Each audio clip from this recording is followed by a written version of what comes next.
Where your treasure is, there will your heart be also. God has hidden unlimited treasures in His Word. Every time we open it, we can discover a new treasure, or admire an old one. What will we find today? Let's dig in. Here's Carla Early with Treasure Hunt in the Word.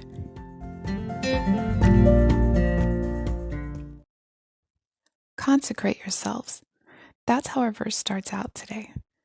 The people of Israel knew something big was about to happen.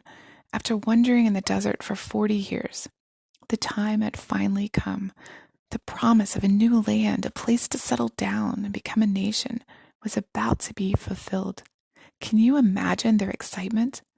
Standing on the banks of the Jordan River, they could see the promised land.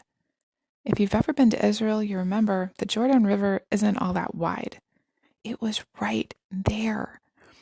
But they weren't quite ready yet. One more thing before they move forward. Consecrate yourselves. The word consecrate means to set apart as holy. All the instruments used in the tabernacle had been consecrated. They were set aside to be used only in the tabernacle and for nothing else. Now God is telling the Israelites, the whole huge group of them, consecrate yourselves. You are to be set aside as holy, inside and out. You are for holy use only. God had chosen them to be His people, a holy nation set apart to show the world who He was.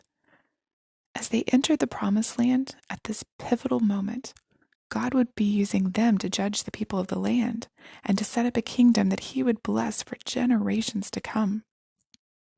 So they were to clean themselves inside and out by washing their clothes and bodies and confessing their sin in preparation for what God would do. In so doing, they consecrated their lives to the Lord, agreed with Him that they would trust Him and obey, be His holy instruments. This would be a spiritual battle, so they needed spiritual preparation. They would need faith for this next big step, not just crossing the Jordan, but eventually marching around Jericho instead of attacking it. Of course, they had no idea what they were getting themselves into, but God did. He wanted them to be prepared to obey Him. Then He would be glorified in all that occurred. God tells us today to consecrate yourselves.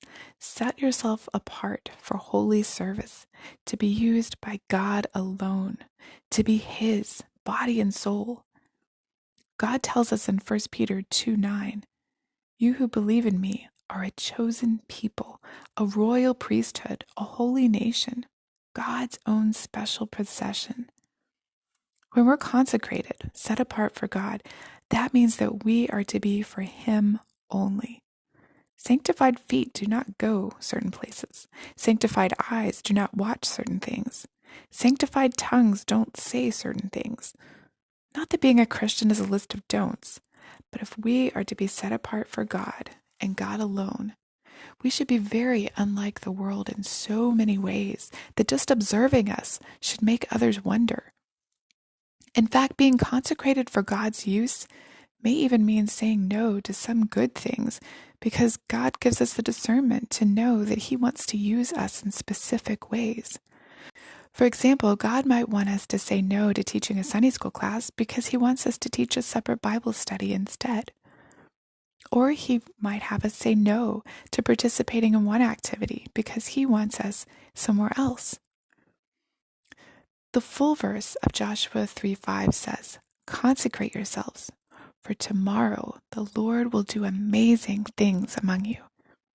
We know what the amazing things were for the Israelites, the parting of the Jordan and later the miraculous destruction of Jericho.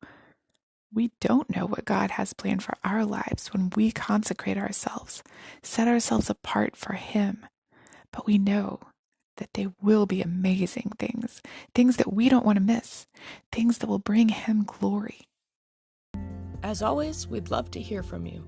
If you'd like to share a treasure, support this ministry, or get Carla to speak at an event, please contact us at treasurehuntintheword@gmail.com.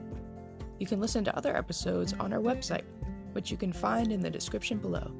Thanks for listening, and have a great day.